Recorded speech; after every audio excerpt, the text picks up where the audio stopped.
never forget the look on that woman's face when she opened her front door and saw me standing there in my worn house dress and old cardigan, a homemade peach cobbler balanced in my hands. Her smile was tight, polite, the kind of smile you give to someone you're already dismissing. She looked past me as if expecting someone else to be standing behind me, someone more suitable, but it was just me, Lorraine Jackson, 65 years old, with hands roughened by decades of work and a heart that was about to be tested in ways I never imagined. "You must be Michael's mother," she said, her voice dripping with something between pity and condescension. She didn't step aside right away, just stood there in her silk blouse and pearl earrings, taking me in like I was a puzzle she couldn't quite figure out. Behind her I could see the gleaming chandelier, the marble floors, the kind of wealth that whispers rather than shouts. My son's future mother-in-law had already made up her mind about me, and we hadn't even shared a hello. What she didn't know, what none of them knew, was that I had chosen to dress this way. I had chosen every threadbare detail, every humble gesture, every soft-spoken word. Because sometimes, my dear, the only way to see someone's true heart is to let them think you're beneath them. And Lord knows, I had spent 50 years watching families, learning their secrets, understanding that money and manners don't always travel together. My Michael had fallen in love with their daughter, sweet Jennifer, with her bright smile and kind eyes.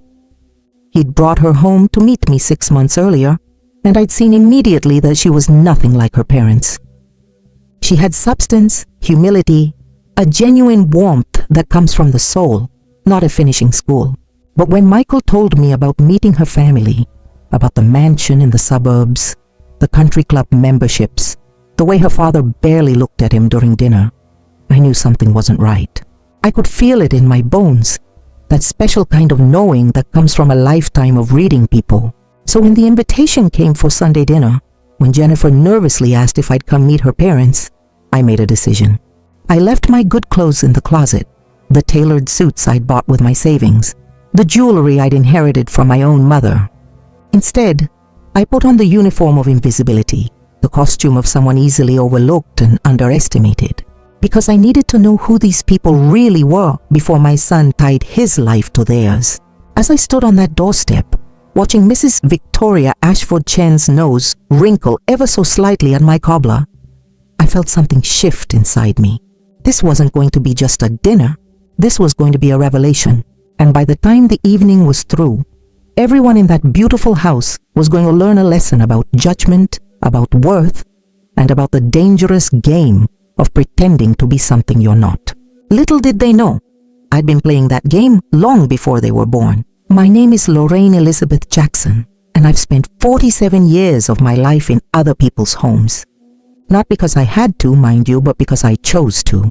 There's a difference, and it's an important one. I started as a nanny when I was 18 years old, fresh out of high school, caring for the Bennett family's 3 children in their big house on Maple Avenue. Mrs. Bennett was kind to me, treated me with respect, taught me that good families exist in all colors and tax brackets. She's the one who encouraged me to save, to invest, to think beyond the weekly paycheck. "Lorraine," she'd say, sitting with me at her kitchen table after the children were asleep, "you have a gift with people. You see things others miss. Don't ever let anyone make you feel small because of how you earn your living." Those words stayed with me through every family I worked for, every child I raised, every secret I kept locked in my heart. Over the decades, I worked for 12 different families. I raised children who went on to become doctors, teachers, artists, and yes, even a few who broke my heart by forgetting the values I tried to instill. I watched marriages crumble and rebuild. I witnessed affairs, bankruptcy, illness, triumph. I became the keeper of stories, the holder of truths that couldn't be spoken at dinner parties. And through it all, I saved every penny I could. By the time I was 40, I owned my own home, a modest 3-bedroom in a good neighborhood, paid in full. By 50, I had investments that my financial advisor said most people would envy.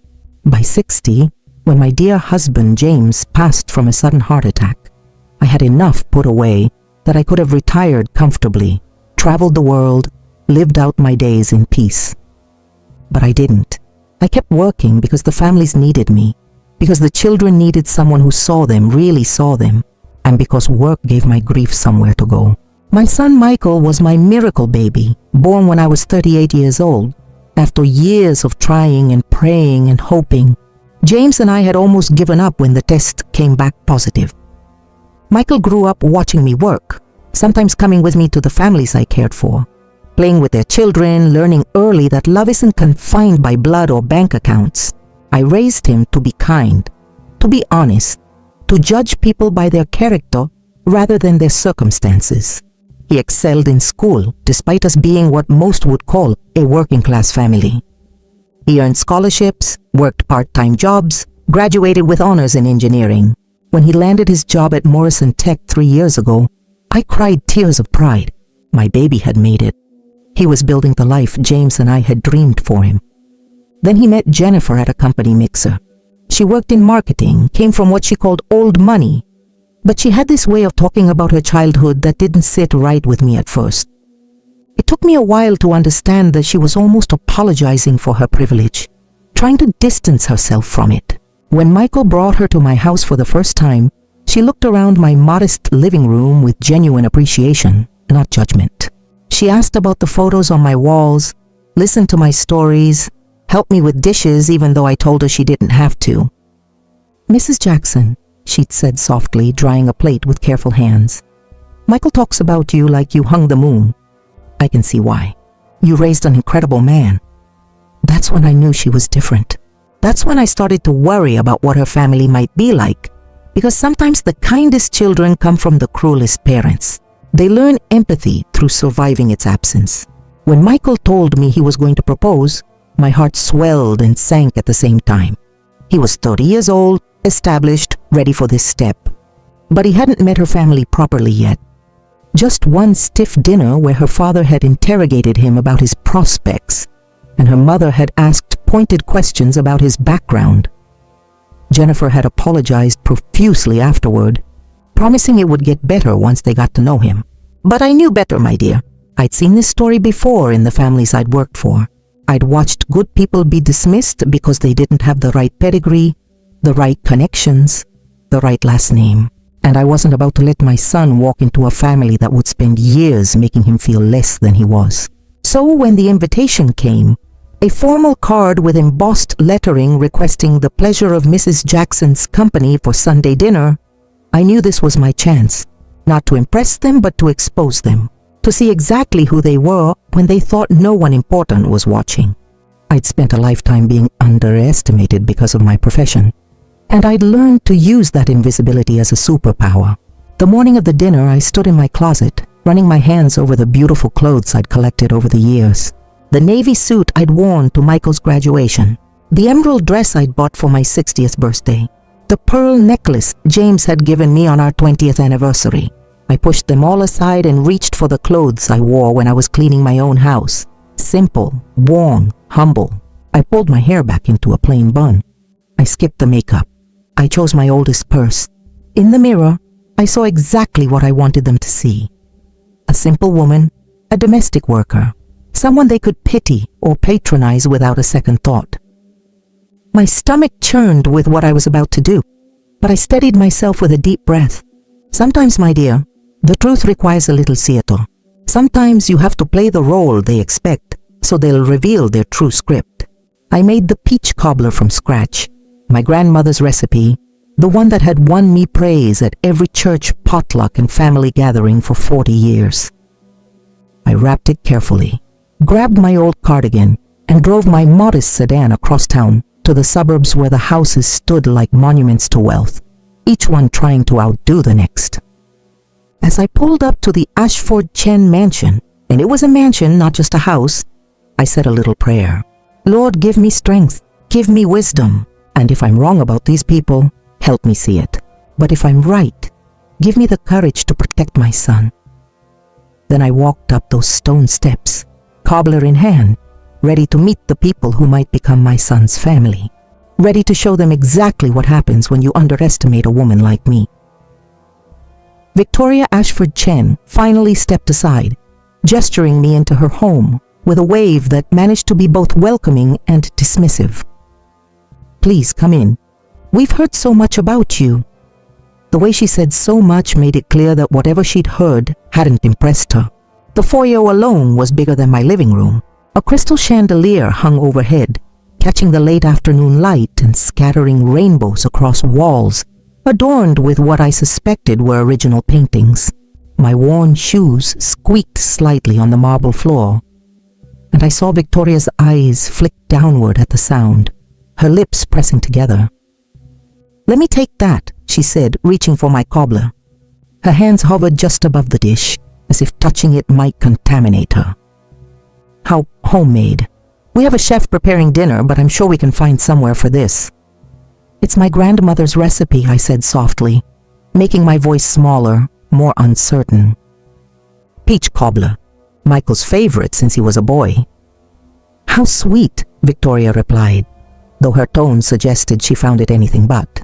She called out, "Maria, please take this to the kitchen." A young Latina woman appeared from a side door, uniform crisp, eyes carefully neutral. She took the cobbler with gentle hands and disappeared. I caught her eye and smiled, recognizing a kindred spirit, someone else who was seen but not truly noticed in this house. "Come, let me introduce you to my husband." Victoria led me through rooms that felt more like museum exhibits than living spaces. Everything was perfect, polished, positioned just so. No scuff marks, no lived-in warmth, no photos of Jennifer as a messy child or teenager. Just carefully curated art and furniture that whispered money in every thread and finish. Richard Chen stood in what I assumed was the library. Floor-to-ceiling bookshelves that I suspected housed more unread first editions than well-loved novels. He was on his phone, barking instructions to someone about quarterly earnings. Victoria cleared her throat, and he held up one finger, making us wait. I watched him, this tall man in his expensive cardigan and designer glasses, and I recognized the type immediately. Not old money like Victoria's side. He'd made his fortune, built it from nothing, and now he wielded it like a weapon. The self-made wealthy often became the worst snobs of all, desperate to distance themselves from their own humble beginnings. Finally, he ended his call. "Mrs. Jackson," he said, extending his hand without warmth. His grip was perfunctory, already withdrawing before our hands fully met. "Richard Chen, welcome to our home." "Thank you for having me," I said, making sure to look slightly overwhelmed, slightly out of place. "This is just beautiful. I've never seen anything like it." "Yes, well." Richard exchanged a glance with Victoria that I wasn't supposed to catch. "We've been fortunate. Victoria's family has quite a legacy, and I've done well in my own right. Technology sector, perhaps Michael has mentioned it?" "Oh, he might have," I said vaguely, wringing my hand slightly. "He talks about his work sometimes, but I confess, I don't always understand all that computer business. I'm just proud he has a good job." The condescension in their shared smile was palpable. Good job. How quaint. How utterly inadequate for their daughter. "Mom," Michael's voice cut through the tension, and my heart lifted at the sight of my son striding into the room, Jennifer at his side. He looked handsome in his button-down shirt and slacks, but I could see the tension in his shoulders, the concern in his eyes as he took in my appearance. He knew what I usually looked like. This costume was going to confuse him, but I needed him to trust me, to play along. I reached out and hugged him tightly, then turned to Jennifer, who embraced me with genuine warmth. "Mrs. Jackson, I'm so glad you could come," she said, and I heard the slight tremor in her voice. She was nervous about this meeting, worried about how her parents would treat me. "Oh, sweetheart," I said, patting her hand. "Thank you for inviting me. And please, call me Lorraine. Mrs. Jackson makes me feel old." I laughed a little too loudly and saw Victoria wince. "Shall we have drinks before dinner?" Richard suggested, already heading toward what I assumed was a formal living room. "Maria will bring refreshments." We settled into uncomfortable chairs that were clearly meant for looking at, not sitting in. Maria appeared with a tray, wine for them, water for me when I politely declined the alcohol, saying it didn't agree with me. The conversation that followed was exactly what I'd expected. a series of polite interrogations disguised as small talk. "So, Lorraine," Victoria began, her wine glass held delicately between manicured fingers. "Michael tells us you've worked as a nanny for many years. That must be fulfilling." The pause before fulfilling spoke volumes. "Oh, it's been wonderful," I said, leaning forward earnestly. "I've raised so many beautiful children over the years. Some of them still send me Christmas cards, call me on Mother's Day. It's been such a blessing." "But you never wanted to pursue a career?" Richard asked, his tone suggesting that raising other people's children couldn't possibly qualify as such. "Something more ambitious?" I felt Michael tense beside me, but I touched his knee gently. "Well, sir, I suppose I never thought of myself as ambitious that way. I just wanted to do good work, raise my son right after his father passed. We got by just fine." "Just fine," Victoria repeated, and I heard what she didn't say. Barely surviving, one emergency away from poverty, certainly not suitable family for their Jennifer. "When did your husband pass?" Victoria asked, and I knew she was calculating, trying to figure out how much of a financial burden I might become. 3 years ago. Sudden heart attack. He was only 62. I let my voice tremble slightly. Saw her expression shift to something that almost looked like sympathy. Almost. "I'm sorry to hear that," Richard said, though he was already moving on. "And you still work? At your age?" "Oh, just part-time now," I said quickly. "I help out a nice family in Hampton Hills. Their little ones are just precious. It keeps me busy, gives me something to do." Hampton Hills was actually one of the wealthiest neighborhoods in the state, but I said it like it was any other place. I watched Richard's eyebrows rise slightly. He probably knew someone who lived there, but he didn't comment. Jennifer jumped in, trying to steer the conversation to safer ground.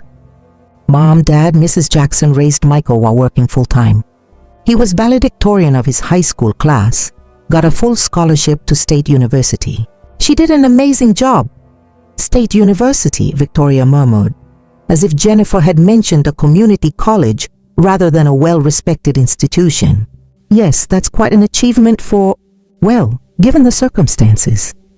The circumstances being that we were poor, that we were black, that we didn't have the advantages their world took for granted.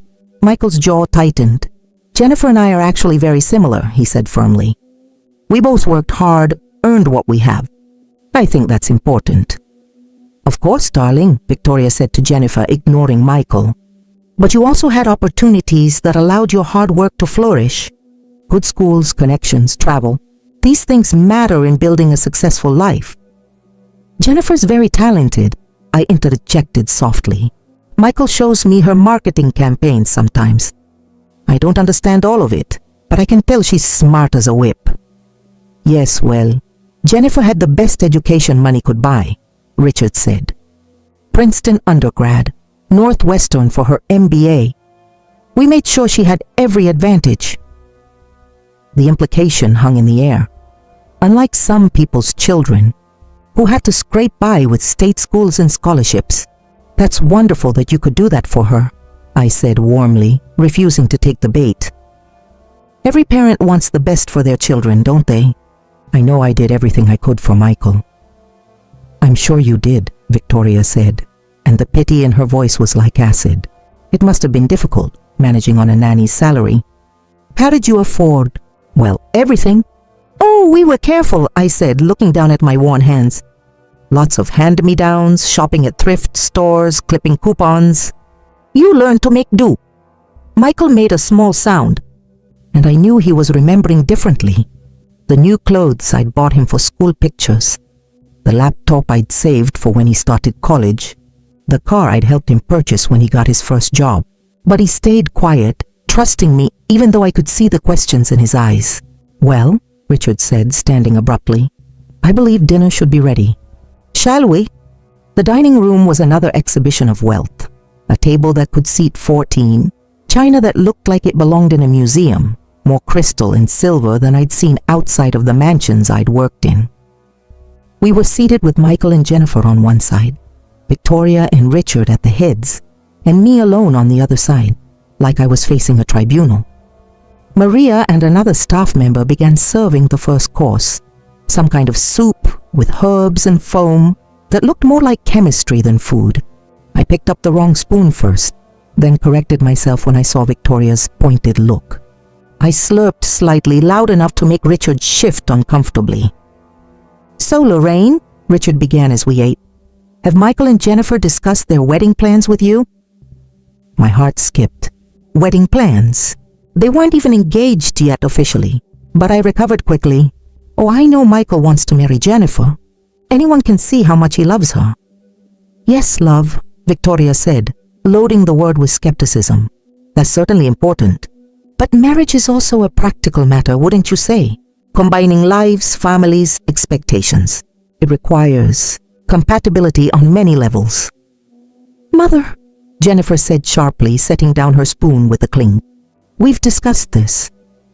"We're simply being realistic, darling," Victoria continued smoothly. "Marriage across such different backgrounds can be challenging.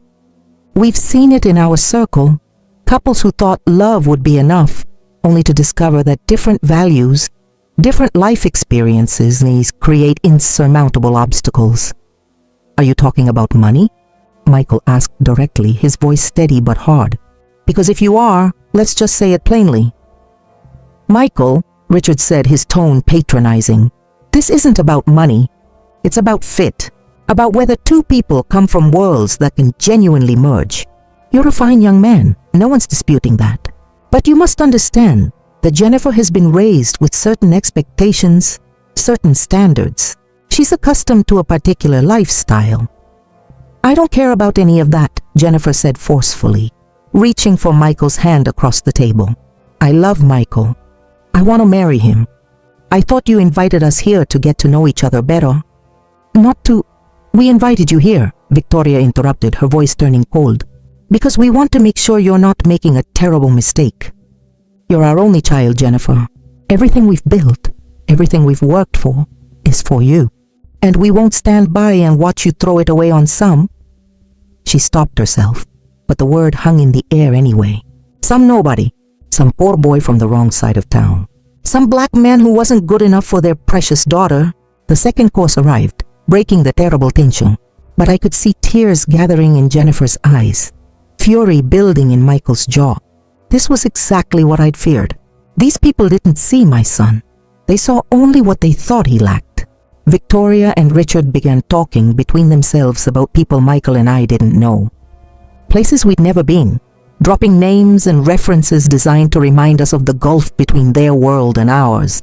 Jennifer tried to engage me in conversation, asking about my childhood, my own parents, but her voice was strained. By the time the main course arrived, some kind of braised meat with vegetables I couldn't identify, I'd had enough of watching my son be diminished. But I held my tongue, played my role, let them think they were winning. Richard leaned back in his chair, studying Michael like he was a specimen under glass. "Michael, I'll be frank with you. I ran a background check. Professional curiosity, you understand. You have no debt, which is commendable. Your credit score is solid, but you also have no real assets. No property, limited savings. If you and Jennifer were to marry, you'd be starting from essentially nothing." "That's not true," Michael said quietly. "I have a good job, a stable income, and savings. I'm not wealthy, but I'm not destitute either." "Compared to what Jennifer will inherit?" Richard scoffed. "My dear boy, the trust fund we established for Jennifer when she was born is worth more than you'll earn in 20 years. The reality is, you'd be marrying into wealth, becoming dependent on our generosity. How does a man live with that?" "The same way any husband lives with his wife," Michael replied, his voice steady despite the anger I could see building. "With respect, partnership, and love. Money doesn't define our relationship." "How admirably naive," Victoria murmured. That's when I saw it. The exact moment Jennifer's face changed. Her parents had pushed too far, revealed too much of their cruelty. She set down her fork with a sharp clink. "Stop it," Jennifer said, her voice low and shaking. "Both of you just stop. This is exactly why I didn't want to do this dinner. I knew you'd be like this." "Jennifer, we're simply being honest," her father began. "You're being horrible." Jennifer's voice rose. You're treating Michael like he's not good enough, like he's some gold digger when he's the best man I've ever met. And you're being condescending to his mother, who raised an incredible son despite having none of the advantages you threw at me." "Watch your tone," Richard warned. But Jennifer was past caution. She turned to me, her eyes bright with tears and something like desperation. "Mrs. Jackson, I'm so sorry. I never should have asked you to come here. My parents are. They're not usually like this." I almost broke character then, almost reached out to comfort this young woman who was clearly in pain. But I held firm because the night wasn't over yet. "It's all right, dear," I said softly. "They're just looking out for you. Parents worry." "This isn't worry," Michael said, standing up from the table. "This is judgment. This is prejudice dressed up in concern. And I won't sit here and let you disrespect my mother or our relationship." He looked at me, his eyes apologetic. "Mom, I think we should go." "Wait." The voice came from the doorway, and we all turned to see Maria standing there, my cobbler in her hands. Her face was pale, her hands trembling slightly. She'd been listening, I realized.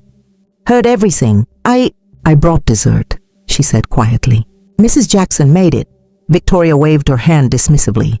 "Just leave it on the sideboard, Maria. I don't think—" "Actually," I said, my voice still soft but carrying a new weight, "I think we should all have some cobbler. It's a family recipe. You don't want to waste it, do you?" Something in my tone made everyone pause. Maria set the dish on the table and began serving it onto the fine china dessert plates, her hands steady now despite the tension crackling through the room. "You know," I said conversationally as Maria served, "I've been working in households for 47 years. I've seen a lot of families, a lot of different ways people treat each other." I accepted my plate with a smile for Maria. "Thank you, dear." Victoria and Richard exchanged glances, uncertain where I was going with this. I've worked for families who had everything, money, status, education, and I've watched them crumble because they had no kindness, no grace. I took a bite of the cobbler, the taste of home and love and my grandmother's wisdom on my tongue. And I've worked for families who had almost nothing, but they were rich in the ways that mattered. "Mrs. Jackson," Richard began, his tone warning me not to overstep. But I was done being quiet, done being small, done letting them hurt my son. I set down my fork and looked directly at Richard Chen, then at Victoria Ashford Chen, my gaze steady and clear.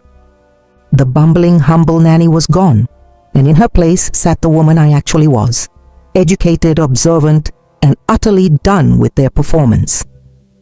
"Before I continue," I said, my voice transformed, clearer, stronger, carrying the authority of someone who had earned every word, "I think you should know something about me. Something true." Michael's eyes widened. Jennifer leaned forward. Victoria and Richard looked confused, as if I'd suddenly started speaking a foreign language. "My name is Lorraine Elizabeth Jackson. I have worked as a nanny for 47 years. That part's true. But what you assumed about me, about my education, my financial situation, my worth, that's where you got it wrong." I reached into my old purse and pulled out my phone, the latest model, and placed it on the table. "You see, Richard, you're not the only one who knows how to research people." Richard's face darkened. "What are you talking about?"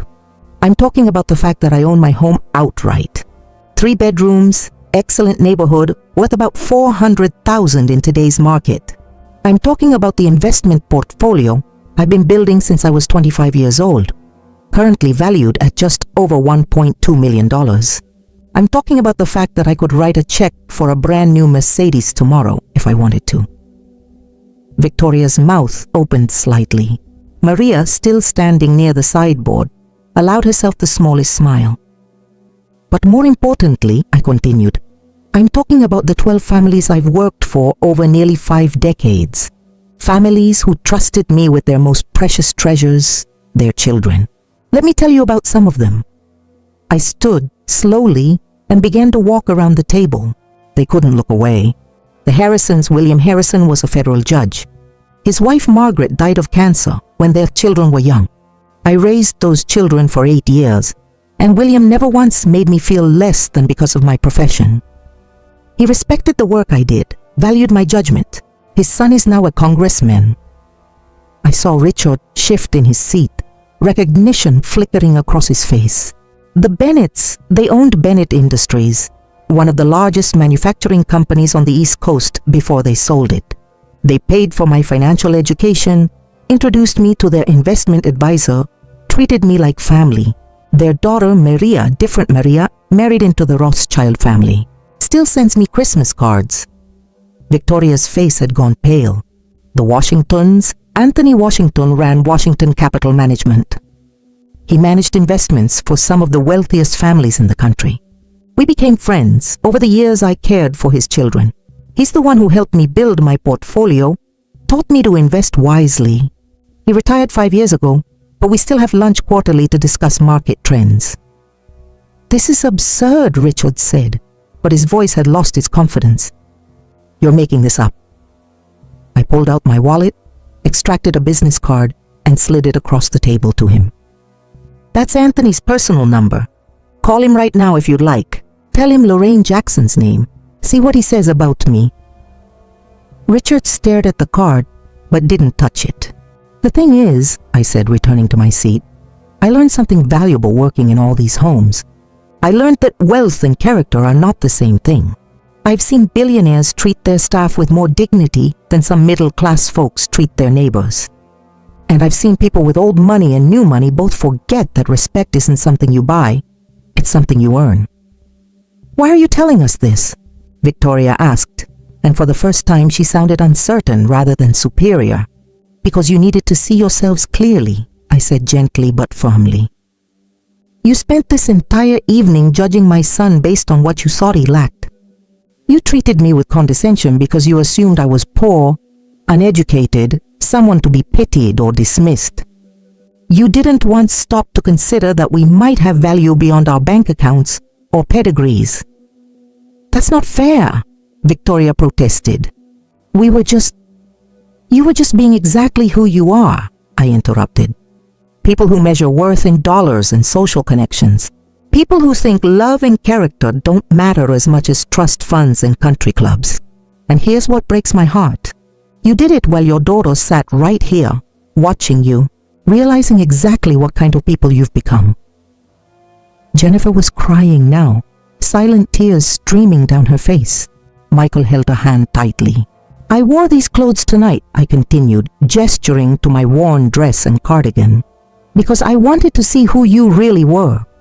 I wanted to know if you were the kind of people who judge books by their covers, who dismiss others because they don't fit your narrow definition of acceptable, and you showed me exactly who you are. This was a test?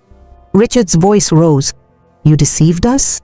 I gave you every opportunity to show kindness to someone you thought was beneath you, I said calmly.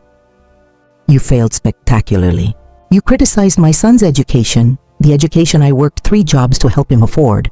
You mocked his accomplishments, dismissed his character, all because he didn't come from your world, and you did it right in front of the woman he loves.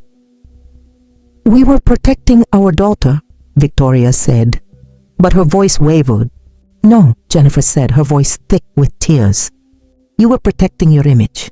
You were protecting your social circle's opinion. You weren't protecting me at all. I reached across the table and took Jennifer's free hand. Sweetheart, your parents aren't bad people.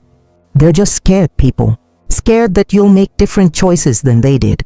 Scared that you'll be happy in ways they don't understand. Scared that they'll lose control of the narrative they've built around your life. Don't presume to tell us about our own daughter, Richard snapped. I've raised more children than most people meet in a lifetime, I replied steadily. And I've watched parents make this mistake over and over again.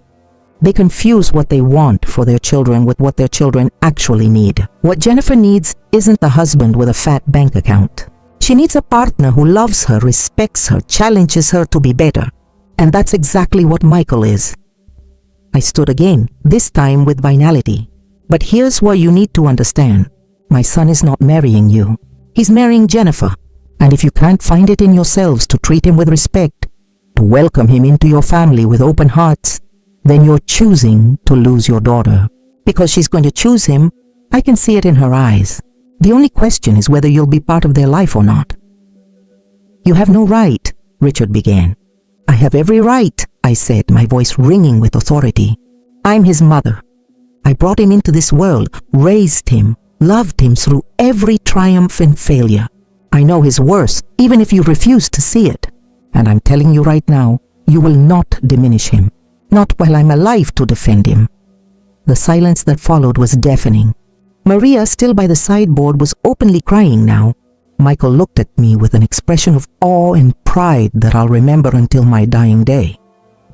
Jennifer was staring at her parents as if seeing them for the first time. Victoria stood suddenly, her chair scraping against the floor. "I think I need a moment." She left the room, her composure finally cracking. Richard sat very still, his jaw working. Finally he spoke. "Those families you mentioned, they're all real. Everyone," I said. "I can provide references if you'd like, though I'm not sure why you'd need them. You've already made your judgment." He stopped, seeming to struggle with words. "I built my company from nothing. My father was a janitor, my mother cleaned houses." His voice was quiet now, almost lost. "I worked 80-hour weeks, sacrificed everything to give my family opportunities I never had. To make sure Jennifer never had to struggle the way I did." "I know," I said more gently. "I looked into your background too, and I respect what you've accomplished, Richard. But somewhere along the way, you forgot where you came from. You became exactly the kind of person who would have looked down on your father, your mother, the kind of person you probably hated when you were starting out." He flinched as if I'd struck him. "My son comes from working people," I continued. "Just like you did. The difference is he hasn't forgotten it. He doesn't look down on others because of where they started. He judges people by their character, their integrity, their kindness. That's what I taught him, and that's who he is." Richard's hands were shaking slightly. He looked at Michael, really looked at him, maybe for the first time all evening. "You love my daughter more than anything," Michael said without hesitation. "I love her intelligence, her compassion, her strength. I love how she treats people, all people, with respect. I love that she sees the world as something she can improve, not just something she can take from. I love who I am when I'm with her and who she helps me want to be." Richard nodded slowly. "And you understand that she comes with complications, expectations, a family that has, as your mother has so clearly pointed out, failed tonight to show you the respect you deserve." "Sir," Michael said, his voice steady, "I'm not asking for your approval. I'm asking Jennifer to marry me because I can't imagine my life without her. Your opinion matters to me only because it matters to her, but I won't beg for acceptance, and I won't apologize for who I am or where I come from." The library door opened and Victoria returned. Her eyes were red, her makeup smudged. She'd been crying, really crying, and it had stripped away some of her armor. She looked older, more vulnerable. "Jennifer," she said quietly, standing at the end of the table. "May I speak with you? Privately?" Jennifer looked at Michael, who nodded. They left together, mother and daughter, leaving us in uncomfortable silence. Maria moved quietly to refill water glasses, and as she passed behind my chair, she whispered so softly only I could hear, "Thank you." I reached up and squeezed her hand briefly. We understood each other, she and I, women who worked in the shadows of other people's lives, who saw everything and were expected to say nothing. Richard stood and walked to the window, his back to us. My father used to come home with his hands raw from chemicals, his back aching from bending over toilets and floors. He died at 58, worn out from work that broke his body but never his spirit. At his funeral, I promised myself I'd never end up like him. I'd never be powerless, never be invisible, never be looked down upon. He turned, and I saw tears on his face. But I became the person doing the looking down, didn't I? I became exactly what I hated. "We all have blind spots," I said quietly. "The question is what we do when someone holds up a mirror." "I was cruel tonight," he said, looking at Michael. "To both of you. I convinced myself it was protection, due diligence, parental responsibility. But your mother's right. It was prejudice. Fear. A desperate need to control a situation where I have no real control." "You're afraid of losing her," Michael said. It wasn't a question. "Terrified," Richard admitted. She's our only child. Our miracle baby. Victoria had 3 miscarriages before Jennifer. We've poured everything into her, given her everything we could. And now she's choosing to build a life with someone we don't know, can't control, can't predict. It's terrifying. I understand that, I said, and I meant it. When Michael brought Jennifer home the first time, I was afraid too. Afraid she was too different from a world too far from ours. Afraid she'd hurt him or look down on him, or that her family would make him feel small. But then I watched them together. I saw how she treats him with respect, admiration, love. I saw how he treats her as an equal, a partner, someone whose opinions matter. And I realized my fear was about me, not about them. Richard returned to the table, sinking into his chair. He looked exhausted. I don't know how to fix this. You start by apologizing, I said simply. To Michael, to Jennifer. You acknowledge what you did wrong, and you commit to doing better. And then you follow through on that commitment, day after day, until your actions match your words. We sat in heavy silence, the weight of the evening pressing down on us. I could hear Victoria and Jennifer's voices from somewhere else in the house, too quiet to make out words, but the emotional cadence was clear. Anger, pain, explanation, tears. After what felt like an eternity, they returned. Jennifer's face was blotchy from crying, but there was a new determination in her eyes. Victoria looked shaken but resolved. Dad, Jennifer said, standing behind Michael's chair with her hands on his shoulders, Mom and I have talked, and I need you to hear something very clearly. I love Michael. I'm going to marry him, whether you approve or not. But I want you in my life. I want my children to know their grandfather. I want family dinners and holidays together. I want you to be part of my future. She paused, her voice strengthening. But that can only happen if you accept Michael completely, not tolerate him, not grudgingly allow him into the family. Accept him, respect him, treat him the way you'd want someone to treat me. And if I can't? Richard asked, though the fight had gone out of his voice. Then you'll lose me, Jennifer said simply, because I won't spend my life apologizing for the man I love or watching you diminish him. I learned something tonight about what kind of woman I want to be, what kind of family I want to build, and it looks nothing like what happened at this table. Victoria moved to stand beside her husband. She placed a hand on his shoulder, and they exchanged a long look, some unspoken communication that comes from years of marriage. Finally, Richard stood. He walked around the table to where Michael sat. He extended his hand, and this time it wasn't perfunctory or dismissive. I owe you an apology, a real one. What I said tonight, the way I treated you and your mother was inexcusable. I let my fear and prejudice guide me instead of giving you a fair chance to show me who you are. Michael stood slowly, studying Richard's face. Then he took his hand. I appreciate that, sir. Please, Richard said, call me Richard, or if you can manage it someday, call me Dad, though I understand I'll need to earn that. He released Michael's hand and turned to me. Mrs. Jackson, Lorraine, I owe you an apology as well. You came into our home and we treated you with disrespect based on assumptions that revealed everything about our character and nothing about yours. I accept your apology, I said, though I kept my voice measured. Words were easy. Actions would tell the true story. Victoria stepped forward. I'd like to invite you all to come back. To try this again, properly this time. Give us a chance to show you we can be better than what you saw tonight. That's generous, I said carefully. But I think what matters more than another dinner is what happens in the weeks and months ahead. Whether you truly embrace Michael or whether this is just damage control. Fair enough, Victoria said quietly. Jennifer looked at Michael. What do you think? He was quiet for a long moment, his hand finding hers. I think people deserve a chance to grow, to be better, but I also think we should trust actions more than promises.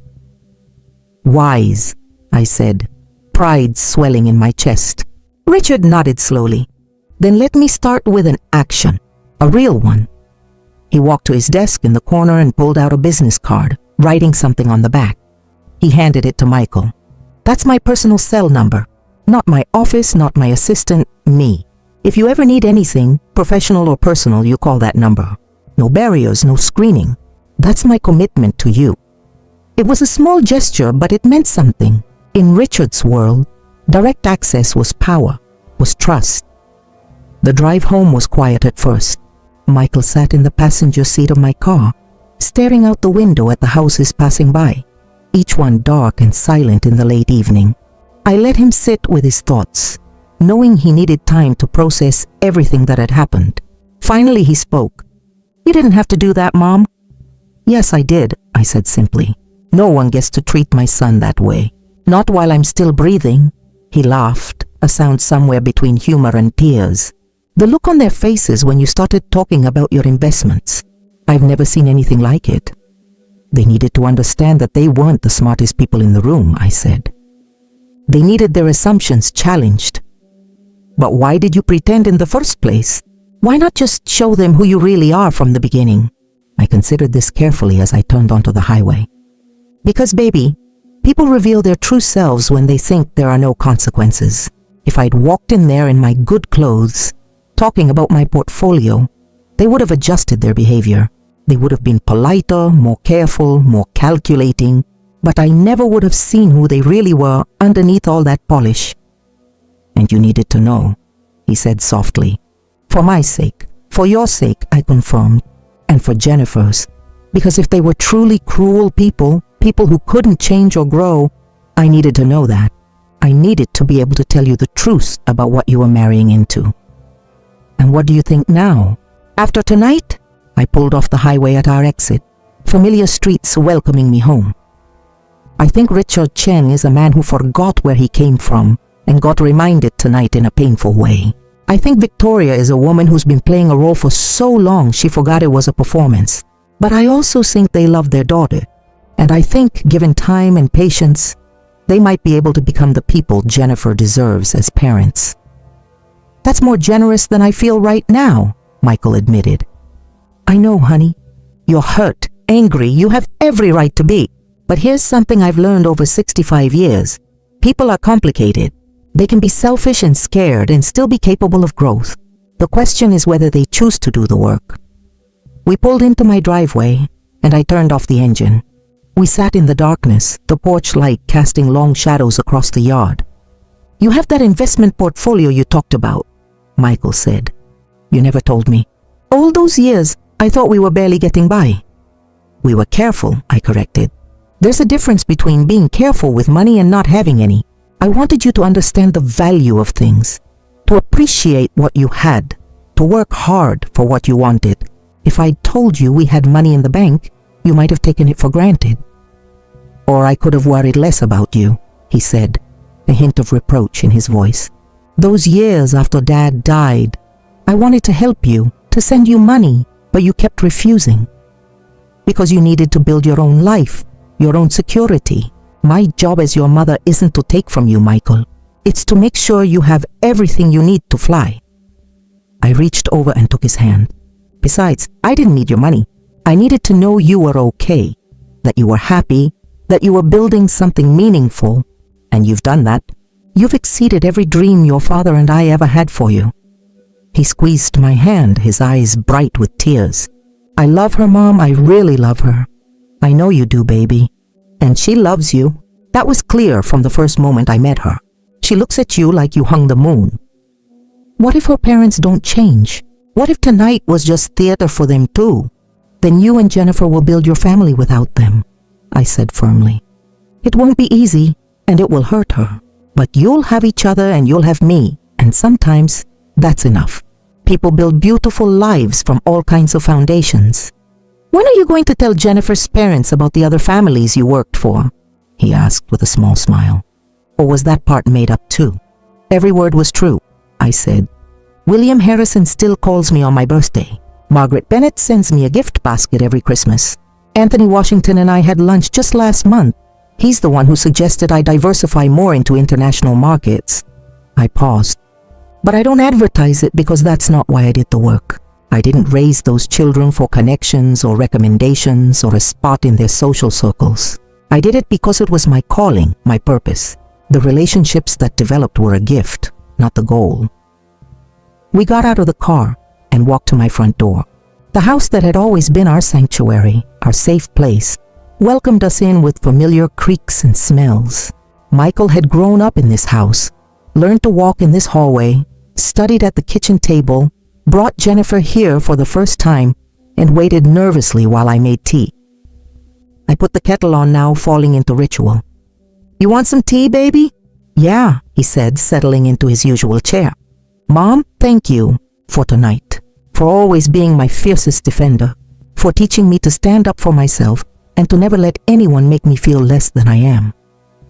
"That's what mothers do," I said, preparing 2 cups. "We fight dragons for our children. We shine lights in dark places. We hold up mirrors when people need to see themselves clearly." I brought the tea to the table and sat across from him.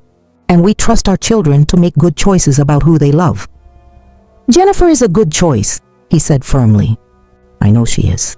I've known since the first time she helped me with dishes, since the first time she asked me about my life instead of just talking about hers. She has substance, Michael, character, and she's brave. Walking away from her parents' approval to choose love, that takes real courage." "She learned it from watching her parents fail at it," Michael said sadly. "That's what she told me tonight. She said she spent her whole life watching them choose status over substance, image over intimacy. She doesn't want that life." "Then you'll build something different together," I said. "Something real and messy and authentic. And maybe, if her parents are lucky, they'll learn from watching the 2 of you what marriage is supposed to look like."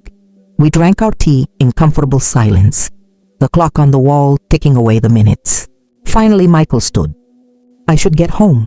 It's late, and I need to call Jennifer, make sure she's okay." I walked him to the door, hugging him tightly. "You call me tomorrow. Let me know how she is." "I will."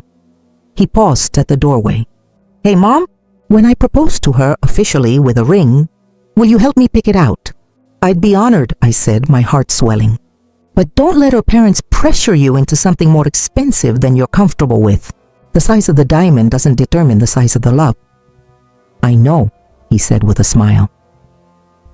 "You taught me that too." After he left, I cleaned up the teacups and prepared for bed, my usual routine. But as I brushed my teeth, I caught sight of myself in the mirror and barely recognized the woman looking back. Somewhere during the evening, I'd aged and gotten younger at the same time. The weight of worry I'd been carrying for months had lifted, replaced by a quiet confidence that my son was going to be okay. More than okay, he was going to be happy.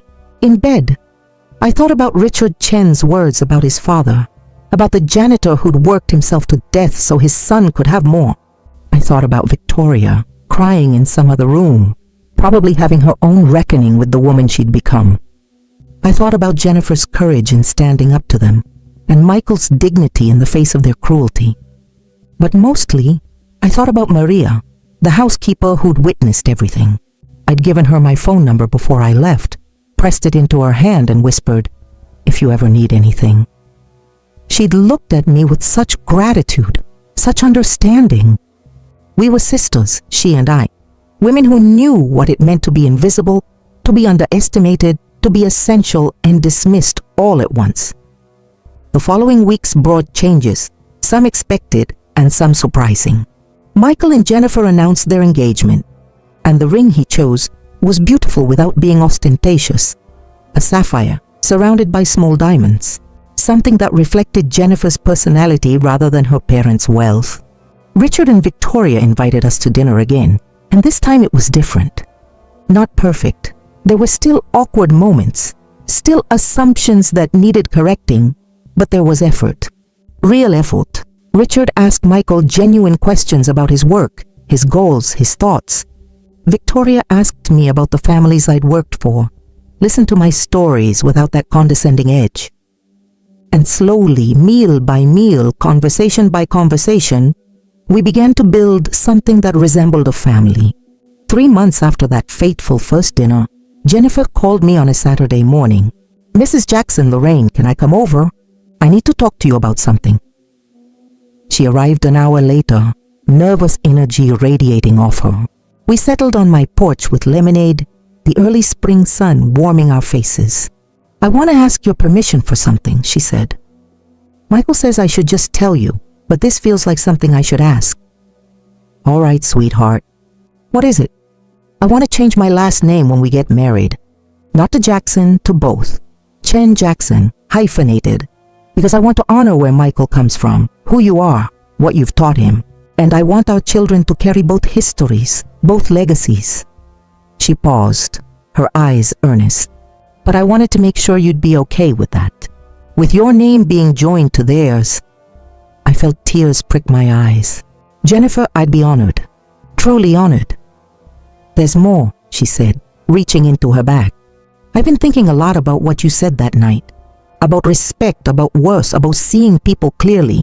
And I realized I want to do something meaningful with my privilege, with the resources I have access to. She pulled out a folder and handed it to me. I'm starting a foundation for children of domestic workers, nannies, housekeepers, caregivers, scholarships, mentorship, professional development. And I want to name it after you, the Lorraine Jackson Foundation for Excellence and Opportunity. I couldn't speak. The papers in my hands blurred as tears spilled down my cheeks. You don't have to decide right now, Jennifer said quickly. And if you don't want your name on it, we can call it something else. But you've spent your life helping other people's children succeed. I want to help the children of people like you. People who give everything to families like mine and sometimes don't have enough left over for their own kids. Yes, I managed to say. Yes, you can use my name. And yes, I want to help. However I can. She hugged me tightly and I realized this young woman wasn't just going to be my daughter-in-law. She was going to be my daughter in all the ways that mattered. The wedding, 6 months later, was beautiful. Not as ostentatious as Victoria had initially planned, but elegant and meaningful. Jennifer walked down the aisle to both her father and mine because Michael asked me to stand up with him as his best person, breaking tradition but honoring truth. When the minister asked who gives this woman in marriage, both Victoria and Richard spoke together. We do, with our blessing and our gratitude. At the reception, Richard pulled me aside. I want to thank you, he said quietly, for that night, for holding up the mirror. I've been meeting with a therapist, trying to understand how I became someone I didn't recognize. It's hard work, this changing and growing at 63, but Jennifer deserves a better father, and Michael deserves better in-laws. You're doing the work, I said. That's what matters. My father would have liked you, he said suddenly. He would have respected what you built, how you did it with integrity. I wish I'd remembered his lessons sooner. It's never too late to remember, I said, and it's never too late to be the person you wish you'd been. As I watched my son dance with his bride, their faces glowing with joy and love and promise, I thought about the journey that had brought us here. About a dinner party where I'd played a role, but in doing so, had revealed everyone's true parts. About parents who'd had to confront their prejudices and children who'd had to stand up for their truth. About the difference between worth and wealth, between status and substance. That night, as I drove home alone from the reception, I felt my husband's presence beside me, the way I sometimes did in moments of great joy or sorrow. We did good, James, I whispered to the empty car. Our boy is going to be so happy. And I knew, with the certainty that comes from 65 years of living and learning and loving, that everything we built together, the struggles, the sacrifices, the small daily acts of love and dedication, had led to this moment. Our son had found a partner who saw him clearly, loved him deeply, chose him courageously, and in the process, 2 families had been forced to grow, to change, to become better versions of themselves. The moon was full and bright as I pulled into my driveway, and I sat in my car for a moment, looking at my modest house with its warm lights and comfortable rooms. This house had sheltered my family, witnessed my son's childhood, held my grief after James died, and welcomed Jennifer into our lives. It wasn't a mansion. It didn't have marble floors or crystal chandeliers, but it was rich with love, with memory, with the kind of wealth that actually matters. I thought about Victoria and Richard, probably lying awake in their own massive house, still processing the changes in their daughter's life, still learning to let go and embrace the unexpected.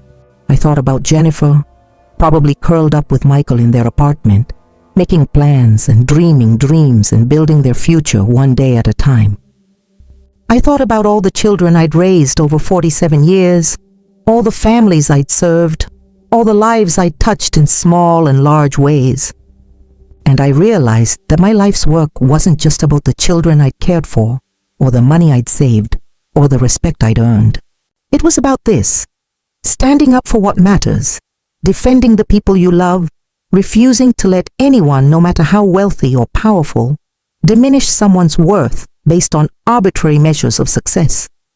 That day, I learned that sometimes the truth may hurt, but it's the only thing that sets you free. If my story touched your heart, my dear, don't forget to like, share, and subscribe, because sometimes the truth deserves to be heard.